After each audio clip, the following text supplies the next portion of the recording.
প্রেত পো ভয় পাবে যেখানে ঘটনা আছে সেখানে। ওয়েলকাম ব্যাক এভরিওয়ান, আশা করি সকলে খুব ভালো আছেন। আজ 12 নম্বর এপিসোডে আমি অরিজিৎ আছি আপনাদের সাথে। আজ আবারও একটি অদ্ভুত ঘটনা নিয়ে এসেছি আপনাদের জন্য। আজকের ঘটনাটি গ্রাম বাংলার এক সত্যি ঘটনা। আজকের ঘটনাটি ভীষণ অদ্ভুত। আপনারা হয়তো অনেকেই ওয়্যারউলফের নাম শুনেছেন। ঘটনাটায় সেরকম কিছু আছে, তবে একটু অদ্ভুত। এরকম ঘটনার সচরাচর আমাদের মতো গ্রাম বাংলায় শোনা যায় না।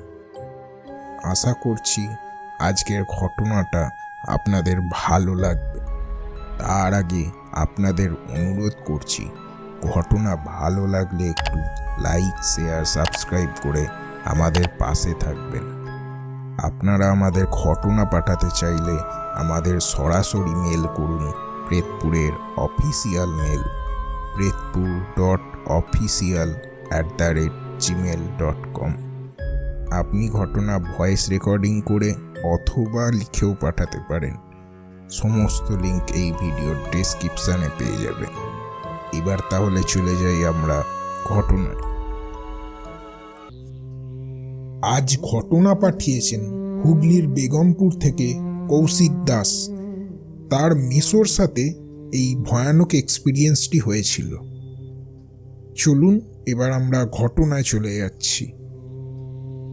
মেসোর কাছ থেকে যেভাবে ঘটনাটা আমি শুনেছিলাম, আমি তার মতো করেই বলছি।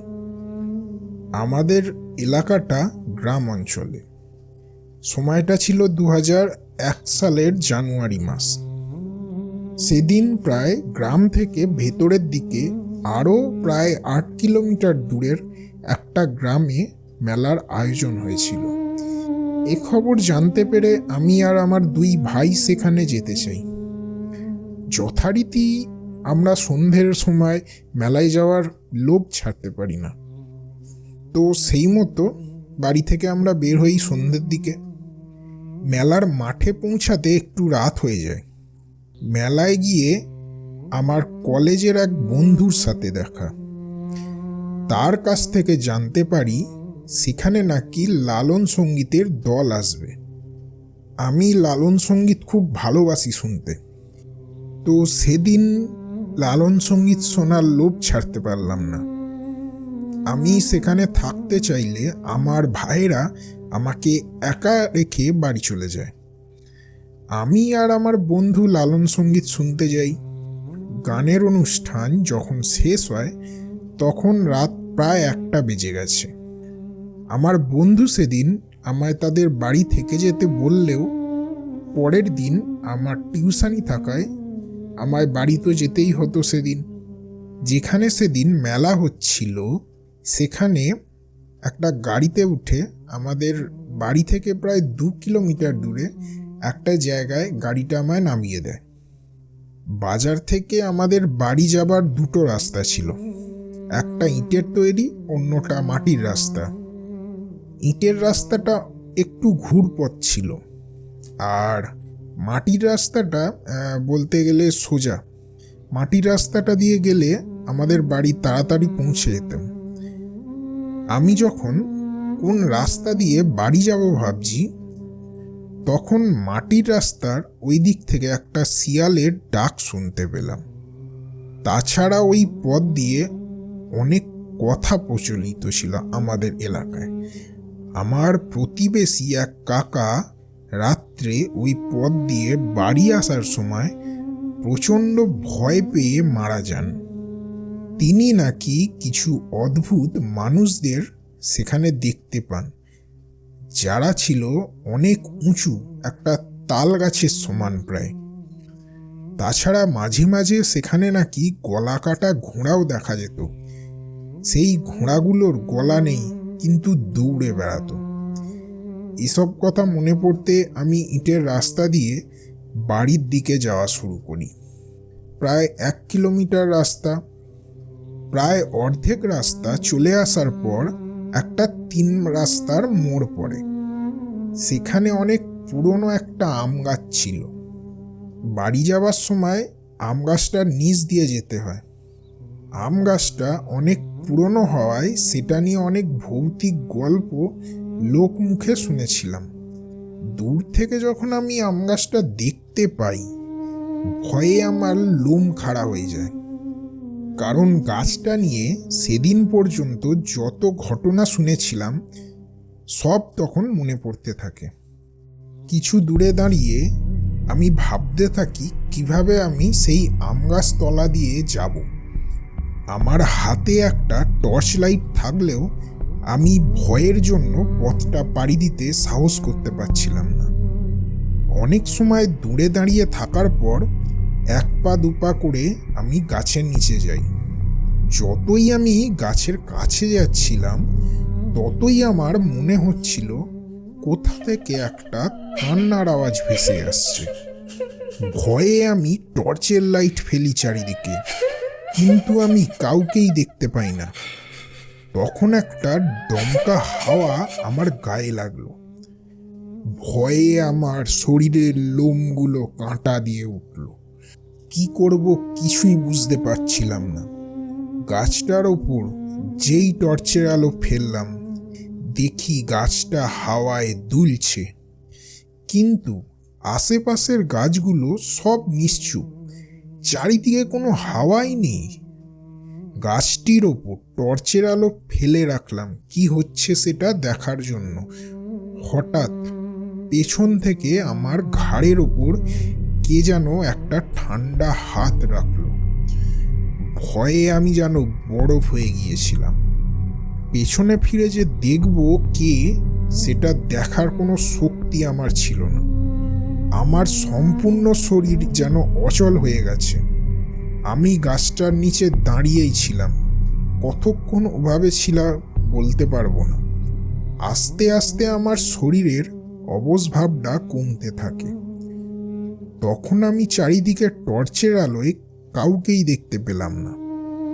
ভয়ে আমি চলার শক্তি হারিয়ে ফেলেছিলাম। গাছের দিকে টর্চের আলো ফেলে আমি পেছন দিকে 1 পা 2 পা করে এগোতে থাকি। চারিদিকে বারবার টর্চের আলো ফেলি। তখন যে কি পরিমাণ ভয় লাগছিল বলে বোঝানো যাবে না। মনে হচ্ছিল কেউ যেন আমার পেছনেই দাঁড়িয়ে আছে। অনেক কষ্টে গাছটা পেরিয়ে বাড়ির দিকে যেতে থাকি। বাড়ির প্রায় কাছেই চলে আসার সময় হঠাৎ দেখি রাস্তাটা সম্পূর্ণ ব্লক করে একটা বড় মিশমিশে কালো রঙের কুকুর শুয়ে আছে, যা দেখে ভয়ে আমার প্রাণ বের হয়ে যাচ্ছিল। এত বড় কুকুর কি আদৌ হয়? কারণ রাস্তাটি প্রায় 8 ফুট চওড়া। সেই হিসাবে কুকুরটা তারই সমান। আমি জীবনে এত বড় কুকুর দেখিনি, আর এত বড় কুকুর হয় সেটা আমি জানতামও না। কুকুরটা দেখে আমার এখন যত দূর মনে পড়ে, জঙ্গলে যে বড় কালো রঙের নেকড়ে বাঘ দেখা যায়, কুকুরটা ঠিক ওই রকম ছিল। আমার কেমন একটা মনে হচ্ছিল তখন। রাস্তা পার হবার জন্য আমি কুকুরটার দিকে লাইটের আলো ফেলি, যাতে কুকুরটা ভয়ে রাস্তা থেকে উঠে যায়। কিন্তু কুকুরটা যেন গভীর ঘুমে আচ্ছন্ন। সে কিন্তু আমাকে ঘুরেও তাকায়নি। আবার কুকুরটিকে আঘাত করব সে সাহসও আমার ছিল না। উপায় না দেখে তখন আমি রাস্তার পাশ দিয়ে একটা সরু রাস্তা ছিল, সেটাতে নেমে চলে যাই। কুকুরটাকে ক্রস করার পর পেছনের দিকে তাকানোর মতো আর সাহস ছিল না আমার। এভাবে হাঁটতে হাঁটতে আমি বাড়ির প্রায় কাছেই চলে আসি। আমাদের বাড়ি থেকে একটু এগিয়েই একটা পুকুর পড়ে। ওই পুকুরটা পার হলেই আমাদের বাড়ি। পুকুরের দিকে লাইট ফেলতেই হঠাৎ দেখি পুকুরের ঠিক মাঝখানে অনেক বড় আকৃতির একটা কালো রঙের ধোঁয়ার মতো অবয়ব শূন্যে ভাসছে। কিছুক্ষণ পর সেটা আস্তে আস্তে মানুষের আকার নিতে থাকে। এরপরে খেয়াল করি সেটা একটু একটু করে আমার দিকেই আসছে। চারিদিকে আবহাওয়াটাও কেমন একটা ভারী ভারী লাগছিল। আমি আর তখন দেরি করিনি, সঙ্গে সঙ্গে আমি বাড়ির দিকে দৌড়ে যেতে থাকি। হঠাৎ কি একটা মনে হলো, আমি পেছনে ঘুরে তাকালাম। দেখি পুকুরের কাছের ওই মোড়ের মাথায় সেই কালো কুকুরটা দাঁড়িয়ে আছে আর সোজা আমার দিকে তাকাচ্ছে। সেই সময় আমার শরীর মনে হচ্ছিল যেন প্যারালাইজ হয়ে গেছে, কেমন একটা সম্মোহনের মতো লাগছিল। কুকুরটা ঠিক একভাবে দাঁড়িয়ে আমাকে দেখে যাচ্ছে, যেন একটা মিসমিসে কালো নেকড়ে তার জ্বলন্ত চোখ দিয়ে আমাকে মেপে নিচ্ছে। এভাবে কিছুক্ষণ দাঁড়িয়ে আছি, ভেতর থেকে মায়ের গলা পেলাম। মা বাবাকে বলছিল, এত রাত হয়ে গেল কিন্তু ছেলে এখনো ফিরলো না, যাও তো গিয়ে দেখে এসো। এরপর দরজা খুলে বাবা, মা আর আমার ছোট কাকা বেরিয়ে দেখে আমি দরজার দিকে পিছন ঘুরে দাঁড়িয়ে আছি। মা গায়ে হাত দিয়ে ঝাঁকুনি দিতেই আমার মনে আছে আমি জ্ঞান হারিয়ে পড়ে যাই। পরে যখন জ্ঞান আসে, দেখি বাড়ির সবাই আমাকে ঘিরে বসে আছে। তারপর মা জিজ্ঞাসা করে, এত রাতে দরজার বাইরে ওভাবে দাঁড়িয়েছিলিস কেন? একেই খুব রাত করে বাড়ি ফিরেছি, আবার ওই জায়গা দিয়ে একা একা এসেছি। বাড়ির লোকের কাছে খুব ঝাড় খাবো এই ভয়ে আর কিছু বলিনি। শরীর খারাপ লাগছিল এই বলে পুরো ব্যাপারটা এড়িয়ে যাই। তবে আমার ভাইকে কথাটা বলেছিলাম, সে আজও আমার কথা বিশ্বাস করে। ওই জায়গাটার বদনাম আছে আগেই শুনেছিলাম, আমার সেদিন ওভাবে সাহস দেখানো ঠিক হয়নি। মেসো ঘটনাটি এই পর্যন্তই বলেছিলেন। ঘটনাটি ভালো লাগলে পড়ে শুনিও। নিচে ফোন নাম্বার দিলাম, কন্ট্যাক্ট করতে পারো। প্রেত ভয় পাবে যেখানে ঘটনা আছে সেখানে। থ্যাংক ইউ কৌশিক, এরকম একটা ভয়ানক ঘটনা আমাদের সাথে শেয়ার করার জন্য। বেশ অন্য রকমের একটা অভিজ্ঞতা। আপনারা অনেকেই হয়তো ওয়্যারউলফের কথা শুনে থাকবেন, জানি না সেটা সেই সো কল্ড ওয়্যারউলফ ছিল কিনা, বাট ব্যাপারটা আমার খুব ওয়ার্ড লাগলো।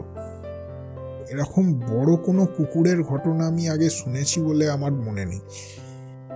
যাই হোক, আজকের ঘটনাটা আপনাদের কেমন লাগলো কমেন্ট করতে ভুলবেন না। আমি অরিজিৎ আছি আপনাদের সাথে। আমাকে ঘটনা পাঠাতে হলে মেল করুন প্রেতপুরের অফিসিয়াল মেলে। আমাদের ঘটনা ভালো লাগলে একটু লাইক ও শেয়ার করবেন বন্ধুদের সাথে, আর সাবস্ক্রাইব করতে বলবেন। আমাদের আরও ঘটনা শুনতে চাইলে ভিডিওর বাম দিকে আসা বক্সটিতে গিয়ে আরও ঘটনা শুনতে পারেন।